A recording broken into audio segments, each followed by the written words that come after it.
জীবনে এমন সময় আসবে যখন কিছু মানুষ তোমার সাথে ভুল ব্যবহার করার জন্য অনুশোচনা করবে। বিশ্বাস করো, এমন সময় আসবে। মিথ্যে এমন একটি ভয়ঙ্কর শব্দ যার আঘাতে সত্যের পাহাড়টাও ভেঙে টুকরো টুকরো হয়ে যায়। যে চলে যায় সে ফিরে আসার জন্য চায় না, আর যে ফিরে আসে সে আর আগের মতো থাকে না।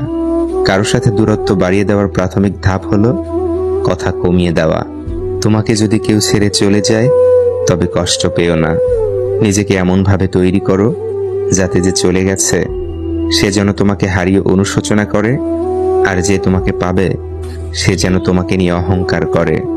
যদি মনে হয় তুমি সব হারিয়ে ফেলেছ, তবে মনে রেখো, গাছেরাও তাদের পাতা হারায় প্রতি বছর, তবুও দাঁড়িয়ে থাকে আগামীর শুভ দিনের অপেক্ষায়। পশু পাখিরাও একে অপরকে বোঝে, আর মানুষ, সে তো সবসময় অন্যকে নিচু করার সুযোগ খোঁজে।